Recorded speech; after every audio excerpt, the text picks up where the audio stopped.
श्रुति के कमरे में वो अकेली नहीं थी।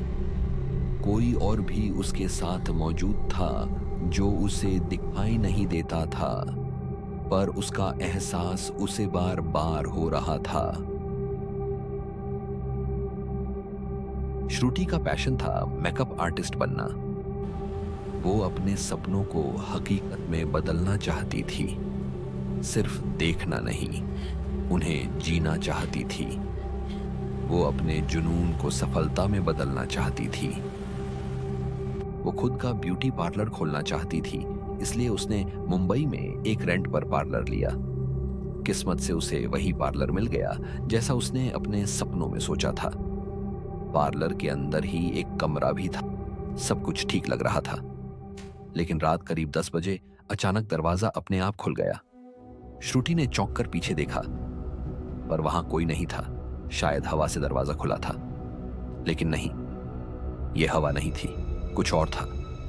कोई था जो चुपचाप उसके आसपास घूम रहा था। श्रुति को एक अजीब सी घबराहट तो हो रही थी।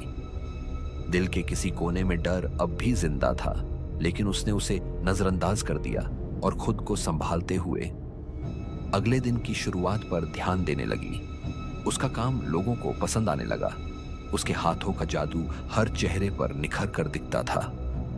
धीरे धीरे ग्राहक बढ़ने लगे। लोग दूर दूर से उसके पार्लर आने लगे। उसका छोटा सा सपना अब हकीकत बनता जा रहा था। लेकिन जैसे ही रात के 10 बजे फिर वही हुआ। अजीब सी सड़े हुए मांस जैसी बदबू पूरे पार्लर में फैल गई और फिर दरवाजा खुल गया। गेट खुलते ही एक तेज चीख की आवाज पूरे पार्लर में गूंज उठती है। ऐसी चीख जो सीधे दिल को चीर दे। श्रुति बुरी तरह डर जाती है। उसके हाथ कांपने लगते हैं। वो घबराकर गेट जोर से बंद कर देती है। अगली सुबह श्रुति अपने काम में पूरी तरह व्यस्त हो गई। कस्टमर्स का आना जाना लगा रहा। पूरा दिन कब निकल गया उसे पता ही नहीं चला। थकान अब उसके चेहरे पर साफ दिखने लगी थी और देर रात तक काम करने के बाद वो बिना कुछ सोचे सीधे बिस्तर पर गिर पड़ी। कुछ ही पलों में नींद ने उसे अपने आगोश में ले लिया। रात के गहरे सन्नाटे में एक साया उसे घूर रहा था, इतनी ठंडी और जलती हुई नजरों से, जैसे उसके अलावा उस जगह पर किसी और का होना उसे बिल्कुल भी मंजूर ना हो। वो साया हर पल उसके और करीब आ रहा था।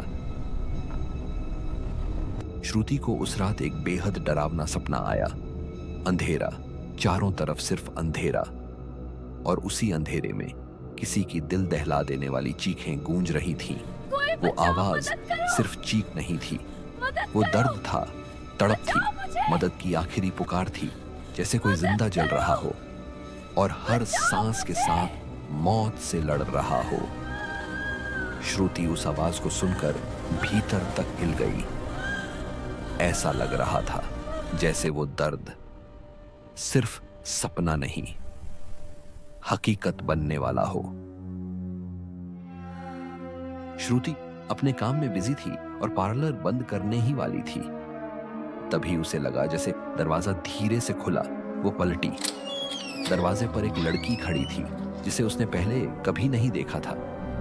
लड़की चुप थी, बस इधर उधर देख रही थी।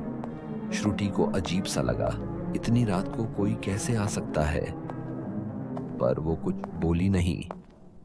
लड़की ने धीरे से कहा, आज मेरी शादी है, मुझे मेकअप करवाना है।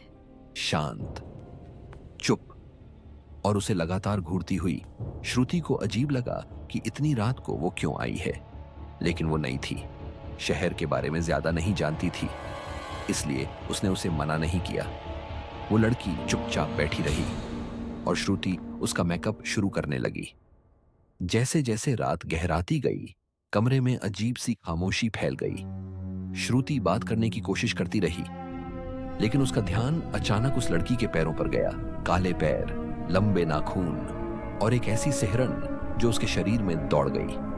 श्रुति ने खुद को संभाला और काम जारी रखा। लेकिन तभी उसकी नजर एक पल के लिए शीशे पर गई और शीशे में जो दिखा उसने उसका खून जमा दिया।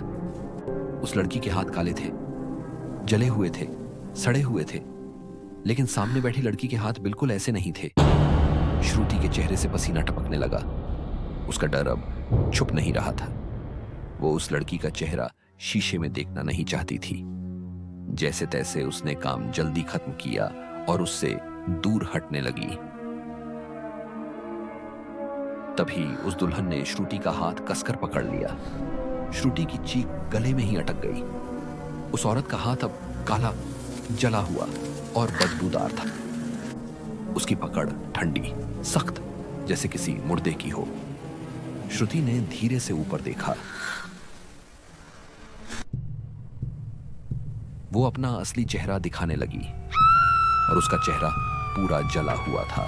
पिघली हुई त्वचा, काली पड़ी आंखें। मेरा मेकअप पूरा करो, मेरी शादी है। श्रुति के होश उड़ गए। उसके कदम पीछे हटने लगे।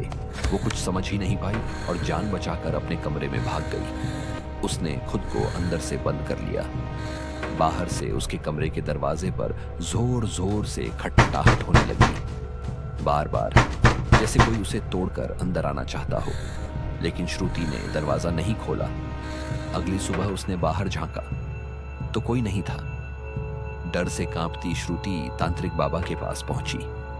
बाबा ने उसकी बात सुनी और कहा कि वो अपना एक शिष्य उस जगह पर भेजेंगे। श्रुति को एक दिन के लिए वहां से दूर रहना होगा। रात के 10 बजे तांत्रिक ने मंत्र शुरू किए।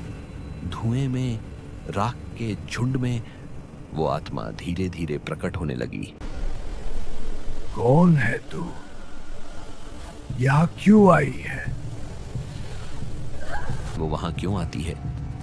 वो बोली, मेरा घर है, यहां कोई नहीं रह सकता। यहीं मेरी शादी की तैयारियां चल रही थीं। मैं बहुत खुश थी अपने इसी कमरे में। मैं खुद को दुनिया की सबसे खुशनसीब लड़की समझ रही थी। जैसे किस्मत ने मेरे हर सपने को हकीकत बना दिया हो। हर चीज बिल्कुल वैसी ही थी जैसी मैंने चाही थी। सब कुछ परफेक्ट लग रहा था। अपने इसी कमरे में मैं दुल्हन बन रही थी, लेकिन अचानक मेरे दुपट्टे ने आग पकड़ ली। आग सिर्फ मुझे नहीं, पूरे घर में फैल गई। मैं चिल्लाती रही, मदद के लिए पुकारती रही, लेकिन कोई नहीं आया। किसी ने मुझे नहीं बचाया। कोई बचाओ, मदद करो, मदद करो, बचाओ किसी ने मुझे नहीं बचाया और मैं जलकर मर गई। फिर वो धीमे से हंसती है। मेरे मरने के बाद जिसने भी इस जगह को लिया, मैंने उसे कभी नहीं छोड़ा। और फिर बाबा ने उसे पूरी तरह काबू में कर लिया। उसके बाद उसे बंदी बनाकर जाने का आदेश दिया।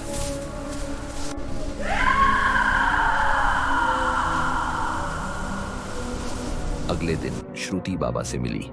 तुम्हारा यहाँ रहना ठीक नहीं है बेटी।